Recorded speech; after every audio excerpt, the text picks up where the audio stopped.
Kalian tentunya pernah belanja di pasar tradisional, swalayan, maupun mall. Pernahkah kalian membeli produk dari negara lain?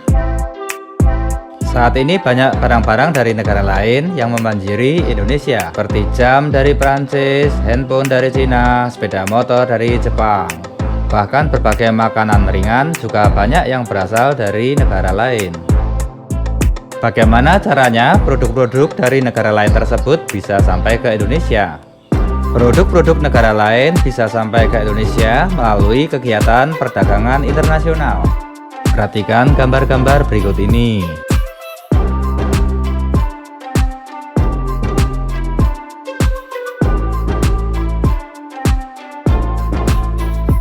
Gambar ini adalah contoh beberapa barang yang telah menjamur di Indonesia melalui kegiatan perdagangan internasional. Bagaimana barang-barang tersebut sampai ke Indonesia? Mengapa Indonesia mengimpor barang-barang tersebut? Apa pengaruh barang-barang tersebut bagi kehidupan masyarakat Indonesia? Bagaimana dengan perdagangan dalam negeri? Nah, beberapa pertanyaan tersebut akan terjawab jika kalian terus menyimak pembelajaran di channel ini. Selanjutnya kita akan menganalisis persamaan dan perbedaan perdagangan dalam negeri dan luar negeri.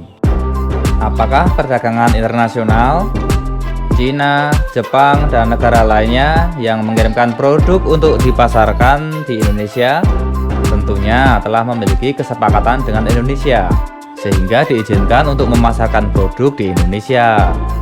Dan tentu saja negara-negara tersebut mendapatkan keuntungan atau laba.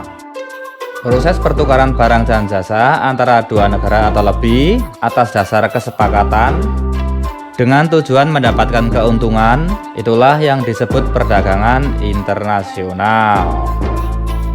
Tujuan dari adanya perdagangan internasional adalah meningkatkan GDP atau Gross Domestic Product atau total nilai produksi barang dan jasa di dalam suatu negara selama 1 tahun.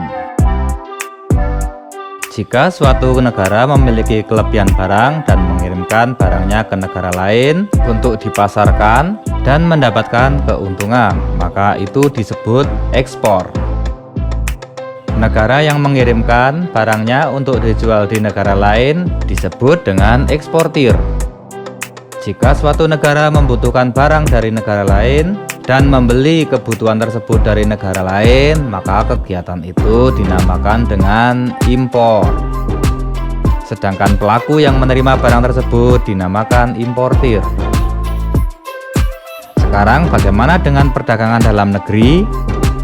Perdagangan dalam negeri adalah perdagangan yang dilakukan dalam suatu negara.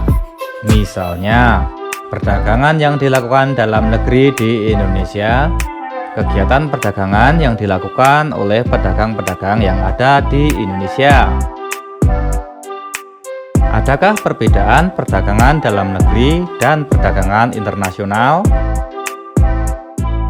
Jika kita amati, perdagangan dalam negeri dan perdagangan internasional mempunyai persamaan dan perbedaan. Nah, sekarang untuk memahami perbedaannya, kalian bisa melakukan analisis perbedaan dan persamaan dengan mengisi tabel yang ada di bagian akhir video ini. Akhir kata, selalu simak channel ini dan jangan lupa subscribe agar tidak ketinggalan materi-materi pelajaran selanjutnya. Semangat belajar, jangan pudar!